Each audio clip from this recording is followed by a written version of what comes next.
Hello friends, I am Dr. Anamika Herwa. Today I am going to tell you about the shortest of first primitive scheduling algorithm, जिसको हम shortest remaining time first SRTF के नाम से भी जानते हैं।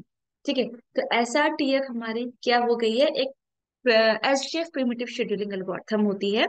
इसमें out of all the available processes, CPU is assigned to the process having smallest burst time।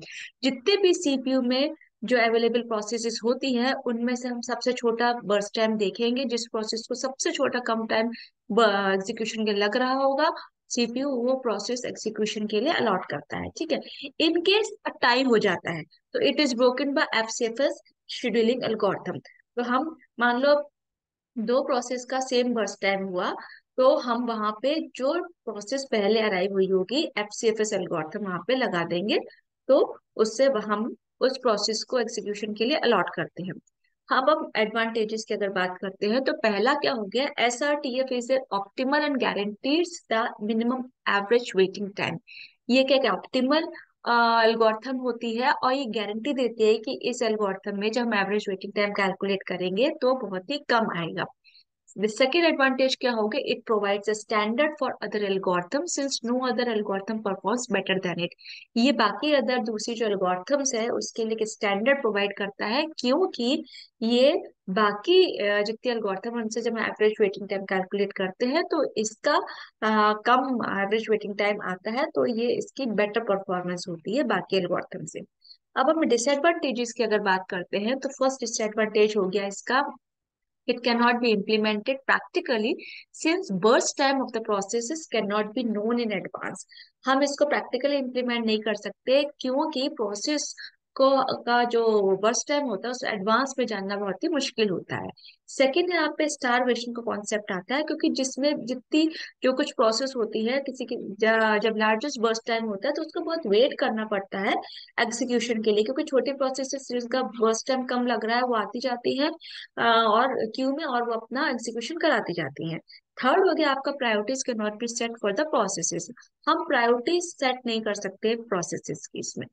Fourth क्या हो गया, processes with largest burst time है पुअर रिस्पॉन्स टाइम। जिन प्रोसेस का लार्जेस्ट बर्स्ट टाइम होता है तो उसका रिस्पॉन्स टाइम काफी पुअर होता है, क्योंकि उनको बहुत देर तक इंतजार करना पड़ता है। अब एग्जाम में आपको न्यूमेरिकल आता है एसजीएफ नॉन प्रिमिटिव शेड्यूलिंग एल्गोरिथम से टर्न अराउंड टाइम और वेटिंग टाइम कैलकुलेट करने के लिए। तो हम इसको दूसरे नाम से क्या जानते थे, SRTF shortest remaining time first, ठीक है, या फिर SDF non preemptive scheduling algorithm. तो in this example there are basically four, sorry six processes, उनका अराइवल टाइम के बिना बर्स्ट टाइम के बिना आपको क्या कैलकुलेट करना रहेगा, टर्न अराउंड टाइम और वेटिंग टाइम कैलकुलेट करना रहेगा। ठीक है, इसके लिए आप गैंट चार्ट बनाओगे। तो गैंट चार्ट में आप सबसे पहले देखोगे, हम शॉर्टेस्ट जॉब देख रहे हैं तो सबसे कम टाइम किसको लग रहा है, P4 को लग रहा है, लेकिन हम इसको एग्जीक्यूशन के लिए स्टार्ट नहीं काउंटर नहीं दे सकते। क्यों? क्योंकि P1 प्रोसेस हमारे ऑलरेडी जीरो पे अराइव हो चुकी है। तो हमें कहाँ से अराइव स्टार्ट करना है, P1 प्रोसेस से जीरो से स्टार्ट करना है।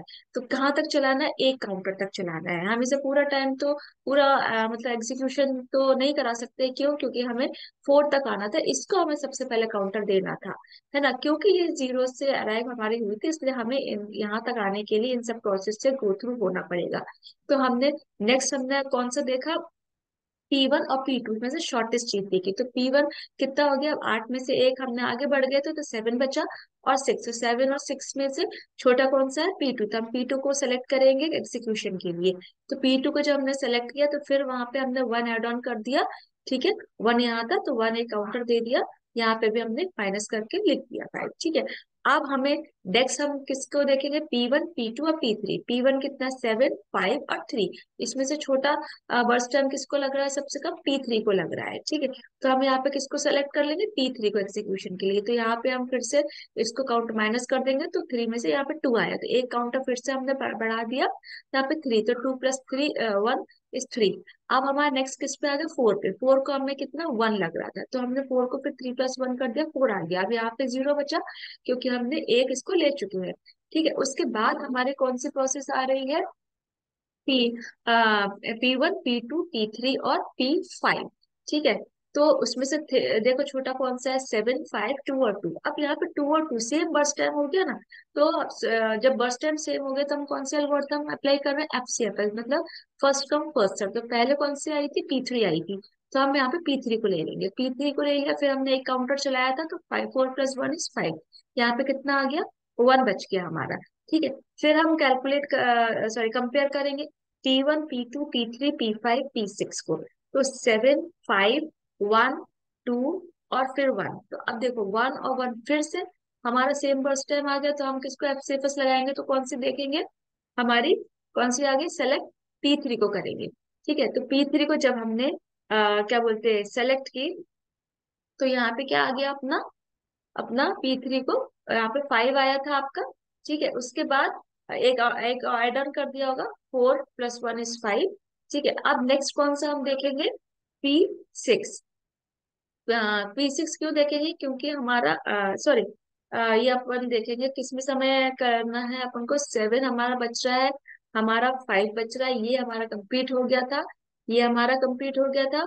अब यहाँ पे 2 बच रहा था। ठीक है, तो यहाँ पे क्या हमने 2 कंप्लीट हो गया था, ये पहले, हाँ ये पहले हो गया हमारा। अब 6 लिया था। ठीक है, तो 6 में 1 दिया, तो 6 + 1 = 7। हम यहाँ पे भी हमारी प्रोसेस P6 भी कंप्लीट हो चुकी है।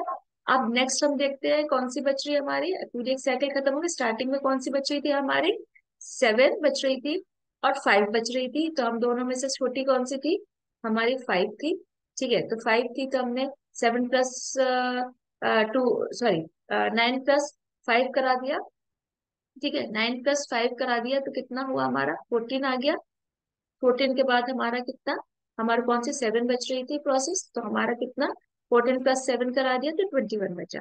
ठीक है, तो यहाँ पे हमारा ये गैंट चार्ट बन गया है। ठीक है, बस हमें क्या ध्यान रखना है, हमने सबसे पहले प्रोसेस देखी थी किसको सबसे कम टाइम लग रहा था, वो ठीक है P4 थी। लेकिन हमने स्टार्ट कहाँ से किया, P1 से किया, क्योंकि 0 से हमें स्टार्ट करना था। हम एक एक को काउंटर देते जाएंगे, कंपेयर कराते जाएंगे, जैसे कि हमने 7 आया था, 6 से कंपेयर कराया। फिर हम एक काउंटर में बढ़ गए, फिर हम 3 7 5 और हम इसके और किसको कराया, हमने 3 को। फिर 3 कम सेलेक्ट हुआ, छोटा है इसलिए 2 आ गया था। ठीक है, एक काउंटर। फिर हमने यहाँ पे इसको एक काउंटर और आगे बढ़ा दिया, यहाँ पे आ गया। अब हमने किसको कैलकुलेट करना था, नेक्स्ट उसको। तो 5 सॉरी 7 5 2 2 को, ये अपना कंप्लीट हो गया, सेम आ गया था, तो कौन से हम लगाएंगे, FCFS लगा दिया हमने। सेम, फिर हमने नीचे देखा P1 P2 P3 P5 और P6 इसमें भी 1 P3 और P6 का सेम आ गया, तो हमने कौन सा P3 ले लिया था, फिर एक काउंटर बढ़ा दिया होगा। ठीक है, फिर हमने कौन सा देखा था, P6 हमारा बच रहा था। ठीक है, क्योंकि छोटा हमने कहाँ पे देखा था, हमने उसके बाद जो सबसे छोटा कौन सा P6 बच रहा था, तो हमने इसको एक ऑर्डर कर दिया, यहाँ पे 7 आ गया था। इसी तरह से हम फिर इनमें जो बची हुई प्रोसेस थी उसको हम चेक किया था, उसमें बस टाइम जो बचा हुआ था वो ऐड कर दिया था। इसी तरह गैंट चार्ट हमारा बन गया था। टर्न अराउंड टाइम निकालने के लिए हमने कंप्लीशन टाइम निकाला। P1 को कंप्लीट होने के लिए देखिए कितना, P1 कहाँ लास्ट आ रहा है हमारे यहाँ पे 21 पे। फिर P2 हमारा लास्ट कहाँ आ रहा है, 14 पे। P3 कितना पे कंप्लीट हो रहा है हमारा, P3 का 6 पे कंप्लीट हो रहा है। P4 कहाँ पे है, ये P4 हमारा 4 पे हो रहा है। P5 9 पे हो रहा है। और P6 हमारा 7 पे कंप्लीट हो, तो ये हमने कंप्लीशन टाइम निकाल लिया। एवरेज टर्न अराउंड टाइम निकालने के लिए सबसे पहले टर्न अराउंड टाइम निकालेंगे, उसका क्या फॉर्मूला है, completion time minus arrival time. तो कंप्लीशन टाइम को हम अराइवल से माइनस कर देंगे, 21 - 0 14 - 1 6 - 2 4 - 3 9 - 4 7 - 5, ये टर्न अराउंड टाइम निकल गया। एवरेज वेटिंग टाइम के लिए टर्न अराउंड को हम बस टाइम से माइनस कर देंगे, तो 21 - 8 13 - 6 4 - 3 1 - 1 5 - 2 2 - 1, ये हमारा वेटिंग टाइम निकल गया। ठीक है, तो टर्न अराउंड टाइम में हम इन सबको प्लस कर देंगे, तो हमारा कितना 45 आया। एवरेज निकालने के लिए divide by number of process 6 है, डिवाइड कर दिया 6 से 7.5 आ गया average turn around time. Waiting time इस तरह से हम सबको समेशन कर देंगे, तो हमारा कितना 25 आ गया।